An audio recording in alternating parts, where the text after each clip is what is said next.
I used to think that after 50, life finally slows down. You've done your work, raised your kids, made peace with the noise of ambition. You wake up, have your coffee, maybe watch the sunrise, and feel grateful that you made it this far without breaking. I thought I'd reached the place.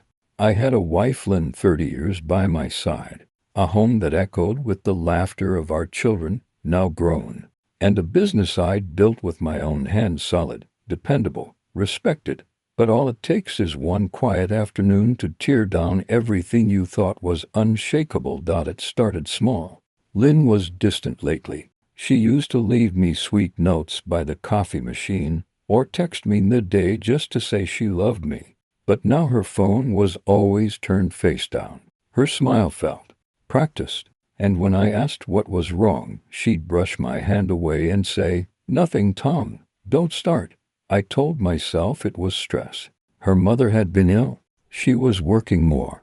I believed the excuses because the alternative was too painful. Then came the moment that cracked everything open. I'd forgotten my wallet at home and came back mid-morning. Her car was still in the driveway, which was strange. She told me she had errands. Inside, I heard faint music from the bedroom, my name on her lips, but not in the way she said it to me. When I pushed the door open, it was like watching a movie you never wanted to star in. There they were, my wife, and my best friend Mark. He saw me first. His eyes went wide, full of that stupid, guilty panic. Lynn screamed, pulling the sheets around herself like that would somehow erase what I saw. I didn't yell, didn't throw anything, didn't even move. I just stood there, watching everything I built collapse in slow motion. 30 years of trust turned to ash in a single heartbeat. When I finally spoke, my voice didn't sound like mine. "Get out." Mark stammered something, an apology, maybe, but I didn't care.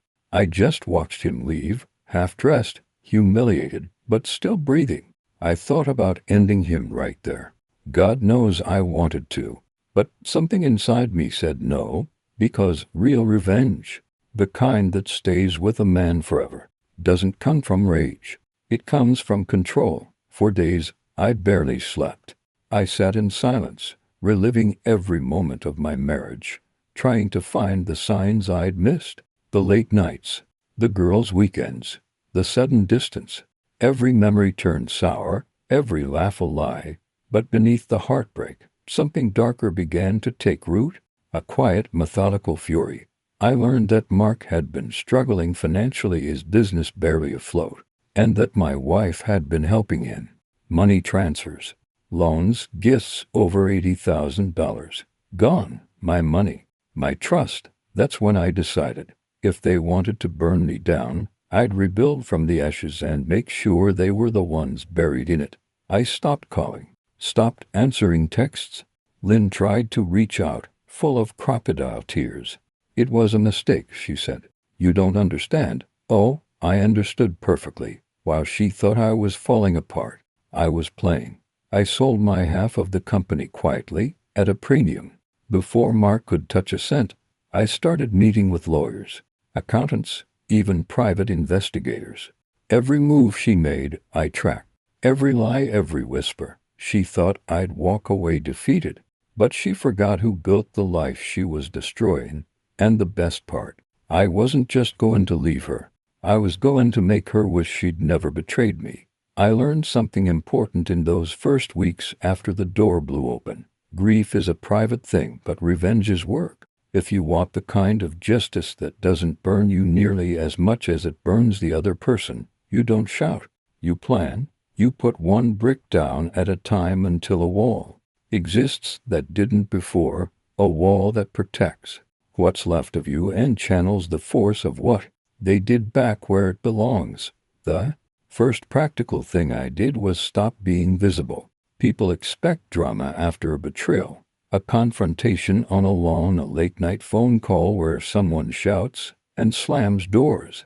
They expect scenes. I gave them nothing. I kept my face calm at the soccer field. I made coffee for our daughter when she visited.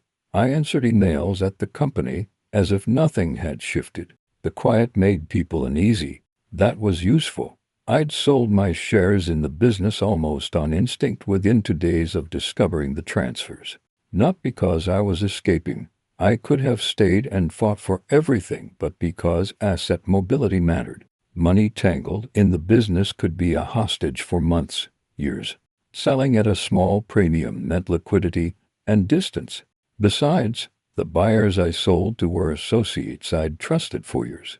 They respected the company's brand, and they respected me. It's surprising how professional people act when you don't invite theatrics. Then I called people I'd never called for anything but birthday cards. Lawyers first. 2 nights of interviews, sitting under that soft office light while a man with a steady voice walked me through options I hadn't thought about: dissolution, separation of assets, tracing funds, protective orders for accounts. He listened, then said something I still hear in my head. "Tom, the law is slow and careful, but a careful man can move faster if he sets things in the right order." Careful. That word became my rhythm. I hired an accountant who specialized in forensic work. She was mid-40s, wore sensible shoes, and had a way of looking at numbers like they were a language she'd always loved. "Money loves patterns," he said, pulling transaction histories up on her screen. "Once you know how to read them, they tell you the story. What they told us was ugly. Transfers labeled as loans, cash.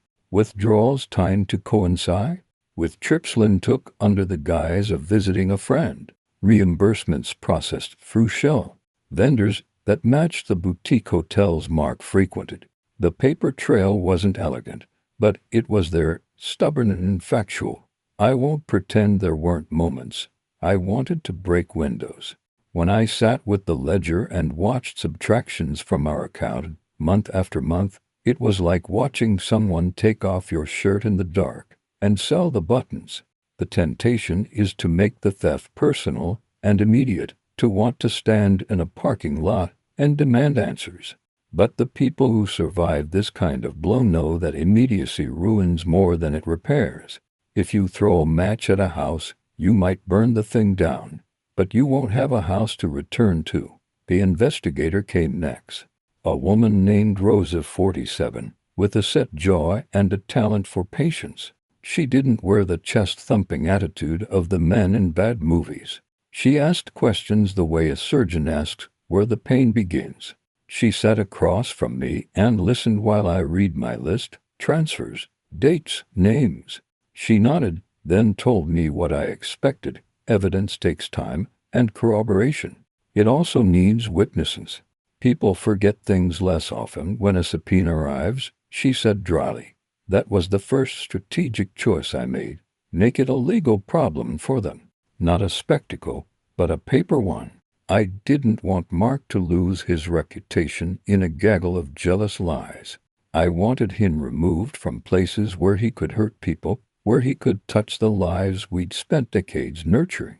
I wanted the institutions that had enabled his ability to hide to be faced with the math they could not ignore. So we started building the file. Each receipt, each hotel folio, each unusual vendor invoice was scanned, dated, authenticated. Rosa worked the phone lines. She called vendors and asked neutral questions that compelled records to surface. She called the bank and asked for copies of checks and deposit slips. When vendors lied, we noted it. When a vendor produced a receipt with a different client name, we logged it. We collected witness statements from people who had been helpful in the past, then from accounting who remembered seeing a reimbursement mark retreat, a housekeeper who recalled picking up a man's jacket from our guest room one weekend. None of it was salacious. It was administrative, the kind of thing that, once assembled, makes an organization have to do something. Meanwhile, I made friends of other instruments of consequence. I reached out to a retired colleague who had experience in corporate governance and asked him to look over the documents with a neutral eye. He called it institutional hygiene. He said, if someone's covering holes in a dam, sooner or later you need to know who has been diverting the water. He introduced me to an internal auditor at a nonprofit where Lynn volunteered. Almost apologetically, that auditor agreed to a cursory look. Curiosity begets curiosity. Organizations hate risk. One question surfaces another dot at the same time. I rebuilt physically. I started going to the gym not to look good, but to reclaim a body that could be relied upon. Strength is practical at 50. I started learning to cook again, not for romanticism, but because feeding my children, granddaughter, yes. That was a quick surprise that messied everything with joy. Whoever needed dinner was a way to keep the center of our life revolving. These were small things. They were also armor. There were moral moments in between. On a Tuesday afternoon, with the file open and a list of transfers glowing on the screen, Lynn stood in the doorway and asked if we could talk. Her voice was thin, the kind of voice wounded animals have, desperate and repentant. She told me she was sorry, told me she'd made a mistake, that she'd loved Mark when he needed help. She said she'd stop, that her heart was complicated. Seeing her vulnerability made my throat close. I thought briefly of taking the easy route, forgiveness, quiet reconciliation, going back to the way things were. But the ledger on the table said otherwise. People like her don't stop because of apologies. They stop when their options shrink. Mark, predictably, tried to ply for sympathy. He sent one email that I intercepted through a friend, a bland, contrite note circulated to mutual acquaintances, painting the episode as a lapse in judgment during a time of stress. He wanted the narrative to be a wartime error, a teachable moment. People are generous that way. They often prefer myths where the bad guy redeems himself. But myths are not evidence. I let the email float into someone's inbox and watched its effects. The same people who nodded a regret note later asked for documentation. People are complicated like that. One of the most effective moves was boring and bureaucratic. I froze the accounts that could be executed against without much dispute. Using counsel, we put procedural holds on transfers while we sought forensic clarity. It wasn't dramatic, but it removed liquidity. Mark's lifeline began to dry up. He called me once, voice low. Tom, you don't have to do this. He sounded small. I didn't answer. I also guarded what mattered most, the children and my name. I set up a careful way of communicating with the kids that was factual, age-appropriate, and protective. The last thing I wanted was for a custody battle to become a spotlight for their confusion. I refused to weaponize visitation in the public sense. Revenge can ruin more than the guilty. It can scar innocence. That thought kept me steady, and still, there were nights I sat with the old photo albums and let grief do its work. I wasn't a villain. I was a man who had been made younger by betrayal, stripped of certainty and forced to sharpen. The people who advised me, the accountants, the lawyers, Rosa, they were professional, mechanical. It's easy to love the idea of a clean, surgical revenge. The truth is messy. You'll learn the faces of vendors, the small ways people cover for each other. You watch a small community rearrange itself as allegiances shift. You gain the quiet complicity of those who want to see the truth weighed. By the end of month 2, the file was solid. We had patterns, corroborations, and a chain of transfers that the bank could not ignore. I delivered the package to a lawyer at a reputable firm and asked him to file a claim for restitution. I also sent a carefully worded letter to Mark's clients, not a smear, not a threat, just facts, discrepancies, audits requested, timeline. Reputation is currency for men who trade on charm. When reputation is questioned in writing by a client, account managers and partners move like clockwork. I watched Mark's world contract. He tried to fight back with rumors. He whispered that I was orchestrating things because I was bitter about being left behind by changing times. It's a convenient trope, the old man who cannot accept progress. People who prefer comfortable stories reach for it. But the truth we had was documentary. And documents are not sentimental. On a clear spring morning, weeks after the first folder went in, Lynn woke to a letter from her bank, an inquiry about irregular transfers, and an immediate audit of accounts. She called me, and for a moment I felt the old impulse, the one that wanted to gloat. I didn't. I told her what I'd always wanted from her, the truth. She sobbed. I never meant for any of this to happen, she said. I heard her. I also heard 1,000 nights where the small lies had been tucked into pockets. I won't tell you I slept soundly after that. The work of revenge is not a one-night thrill. It's a long interior engineering project that demands more patience than instinct. But there is a change that happens when you move from reaction to strategy. Your rage still hums, but it has a destination.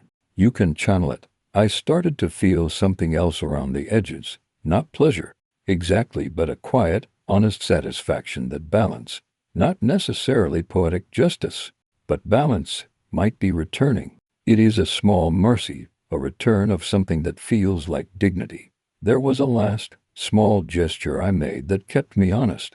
I wrote a letter, not a threat, not an accusation, but a ledger of how I'd been affected, written in plain language, and kept in a drawer.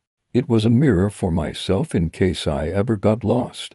When I reread it at night, after the kids were asleep, and the house hummed with ordinary noise, it reminded me of why I'd chosen this path, not to destroy, but to reclaim a life that had been stolen. There's a peculiar cruelty to the way institutions move, not with flame and fury, but with polite letters, scheduled meetings, and signatures that carry the quiet weight of finality. When the machinery begins to turn, it does so with a civility that makes the fall look reasonable. You lose a job with handshakes. You lose a name with careful minutes. It's a slow, bureaucratic death, and it feels worse because it comes dressed in office lighting and neutral fonts. I had built a file with that exact kind of weight, ledgers, timestamps, vendor notes, scanned receipts with matching dates. The kind of thing that doesn't scream but that bends. We delivered the package to corporate counsel, to the audit board at the charity where Lynn volunteered, and to the bank. My lawyers told me to expect a slow burn, inquiries, requests for clarification, maybe a demand for restitution. That was the sane world. I was trying to operate in that world, to keep the children safe, to avoid spectacle, to let the facts do their dirty work. But then life, as it always does, insisted on rearranging the plan. A local reporter, a careful woman with a nose for documents, and no appetite for melodrama, got a tip. She called the nonprofit's office, and after 2 days of following up, she had enough corroboration to write a piece that named the pattern: questionable reimbursements, unexplained transfers, an internal inquiry. It was measured and fair in tone, but the effect was instant. People who had never thought to ask a question suddenly felt justified in whispering. When the headline hit the community website, not national yet, not theatrical, just that small digital nudge, the first calls came. The kids' school sent a message that said they were monitoring and would offer counseling if needed. A neighbor texted, "If you need anything, we're here." It was kindness, but there was also that polite distance kindness sometimes carries. Lynn called that night and told me she'd read the article. She was quiet on the phone. The words clogged before they left her mouth. "They asked me to hand over files," she said finally. "They think there's enough to continue." "Then there is enough," I answered. It was not a triumphant tone. It was the voice of someone who'd been building a case for weeks and had finally seen the hinge turn. The following days were a blur of meetings and forms. The nonprofit's board convened. They asked Lynn for receipts and explanations. Her company conducted an internal review and placed her on temporary leave. Donors paused pledges. Mark's clients, the ones I'd quietly alerted, started to ask for reconciliations of past work. He fought. He lobbied and cried poor and tried to paint himself as a man caught in unfortunate timing. It didn't work. When reputation is your currency, a line of questions from bank officers and board members looks like an invoice they don't want to pay. The public arc of this kind of ruin is unforgiving. People believe what they can see in print. They reinterpret friendships in the context of headlines. Overnight, invitations stopped. Calls were shorter. The neighborhood that had once been porous and worn became compartmentalized, full of polite facades. I worried about the kids, how it would look to their classmates when parents whispered in carpool lanes. I worried about simpler things, whether the children would still be invited to birthday parties or whether teachers would hesitate on field trips. Those mundane consequences felt like the true cruelty. There were tense, human moments that no document could capture. One evening, Lynn came to the house and sat on the edge of the bed where we'd once fallen asleep spooned together. She had a letter from one of the donors in her hands. Her fingers trembled as she read it aloud. "We believe in transparency. We therefore require the board to take decisive measures." She folded the paper and looked at me with a mixture of pleading and exhaustion. "Tom," she began. The name felt small, private, and used to be love. "You can still tell them the truth," I said, because I believed truth had power. "Everything we found, you can present it. You can say what happened." She looked away. "I don't know if the truth will be enough," she whispered. Then, sharper, "Do you want me to defend myself? To tell the story in a room of people who will judge me for the way my mouth moves when I lie?" Her fear was a different currency than the shame I felt. She wasn't the only one who'd been afraid. For months she'd lived a double script, front stage wife, backstage conspirator. That duplicity had cost us both in ways evidence might not repair. I watched her stumble through depositions, watched her fingers bruise the edges of paper, as if she could dig truth out of ink. There were times I wanted to stand up in a room and fling the file across the table and say, "See it, see what you did." I didn't. Process matters. Facts matter. I let the lawyers speak. I let auditors sort. The world preferred files to fury. Mark responded like a man with little imagination for subtlety. He filed his own claims, hired a loud counsel with a bigger microphone, and started whispering about betrayal, lust, midlife impulses. He tried to cast himself as a victim of loneliness and bad choices and hoped that would buy sympathy. People who like narratives that spare complexity latched onto that dimension. It's always easier to believe that a man who transgressed was merely ruined by passion rather than responsible for a chain of consequences. But what I found surprising was the way the community fractured. Old friends dropped messages that were careful to say, "I'm here for you," which is both comfort and retreat. Others wrote that they couldn't be associated with scandal. The world is generous with statements of condolence and stingy with returns to warmth. I learned the vocabulary of social distance. Reach out if you need anything, which often meant nothing at all. And yet, amid the quiet collapse, small loyalties held. Then from accounting, an older man who'd once taken my calls about shipping delays sent a note offering to testify to my character. A woman from the PTA quietly delivered a casserole and an offer for weekend childcare if the kids needed a break. Those were the things that kept me grounded. Humorless acts of neighbor care.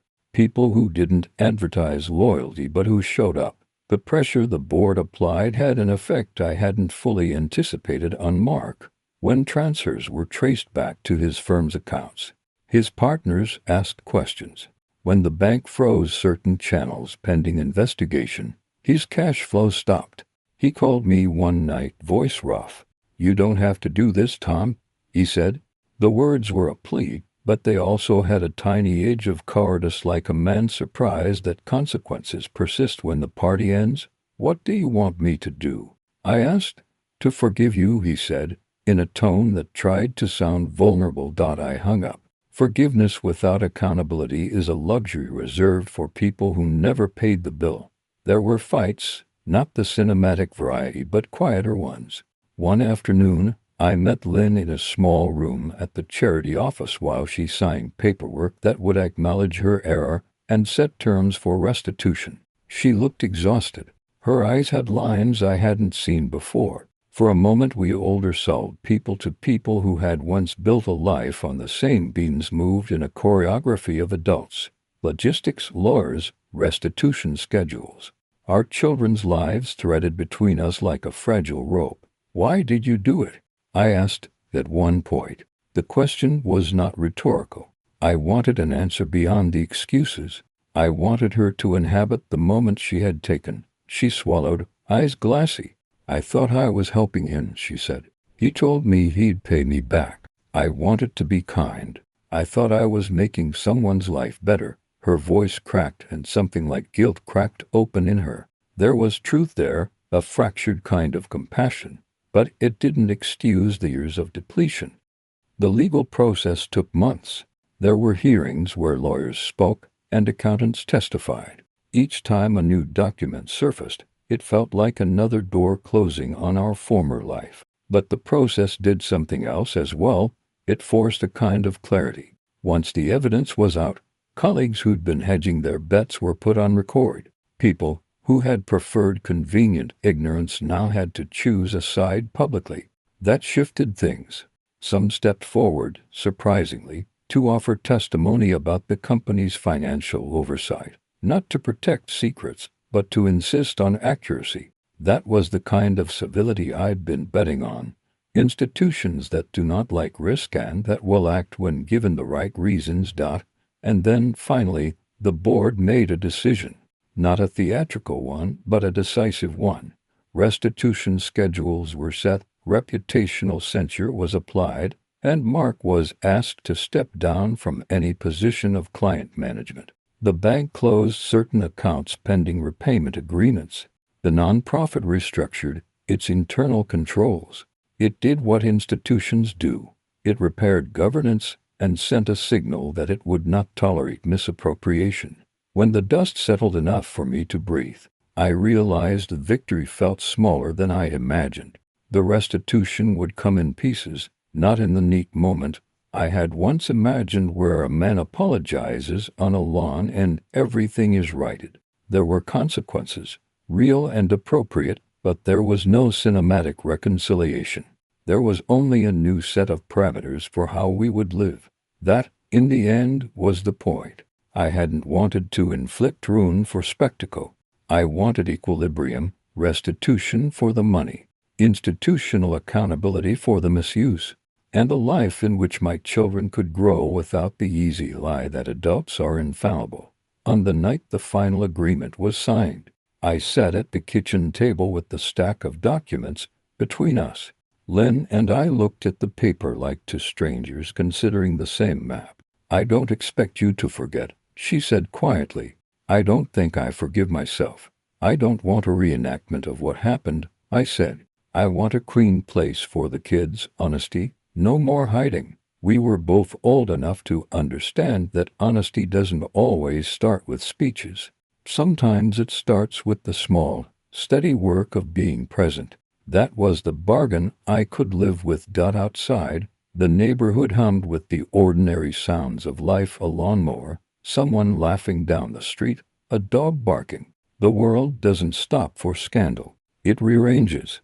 And in that rearrangement, we found a sliver of possibility, a space where consequences had been adjudicated, where restitution was underway, and where, if we were careful and real, we might rebuild something that could be trusted again.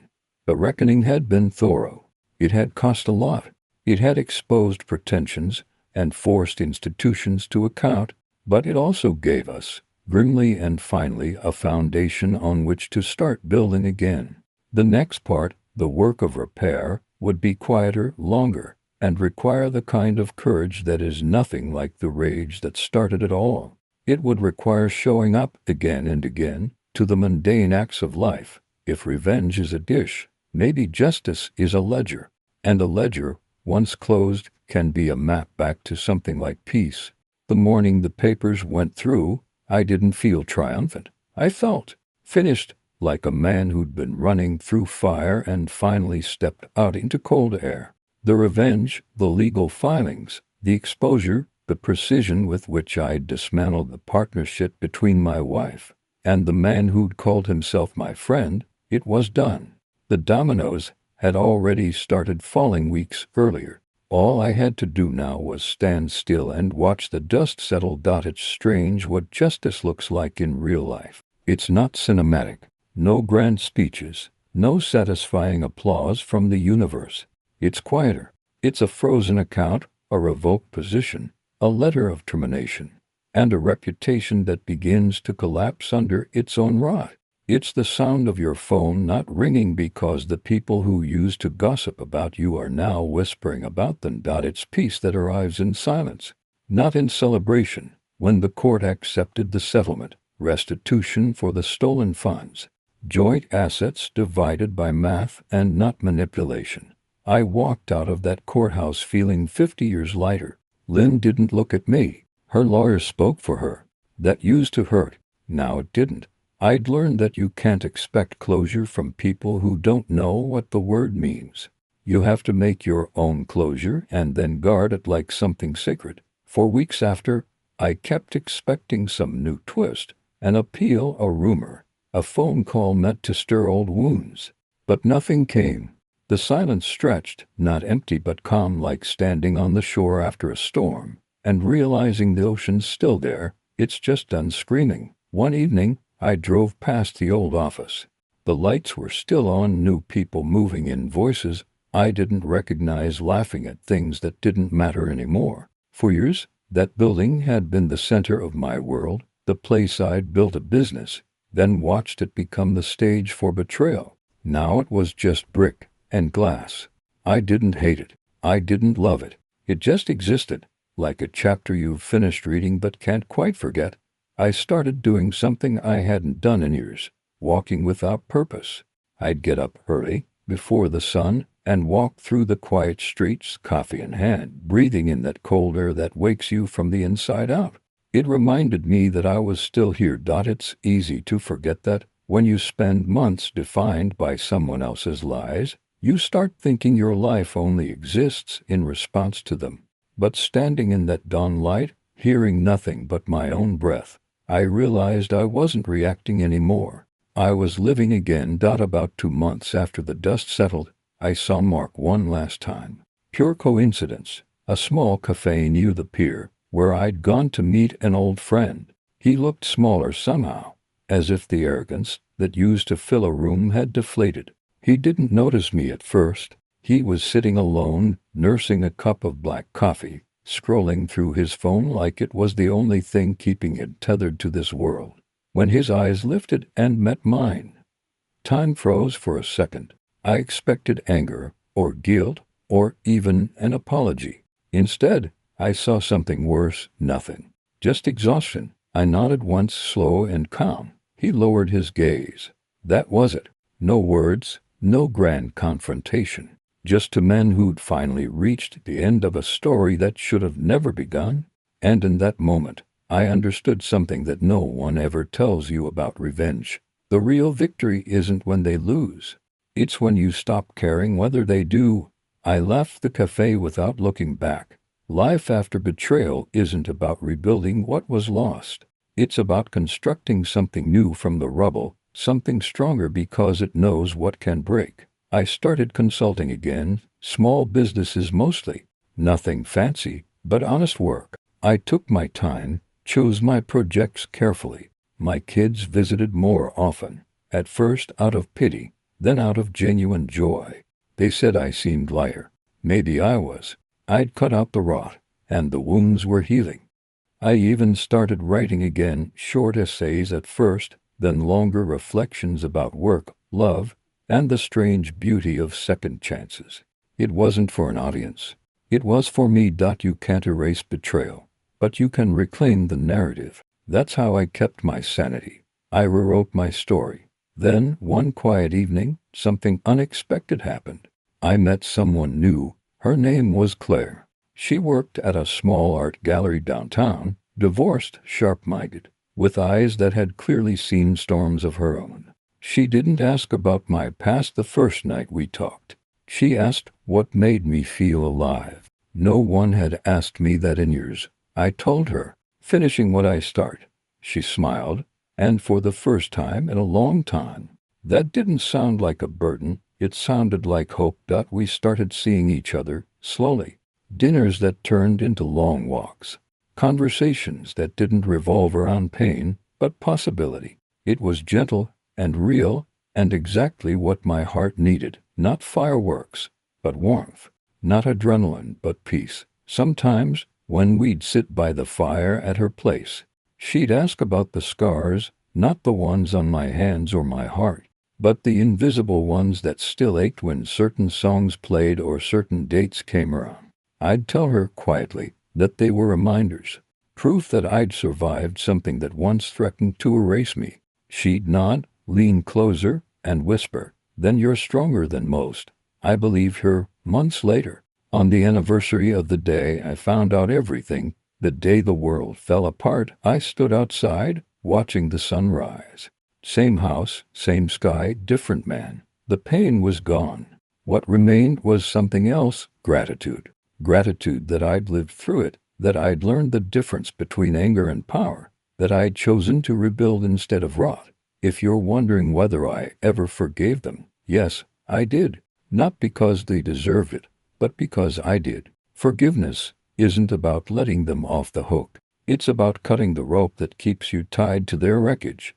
That's the secret they never tell you in those revenge stories.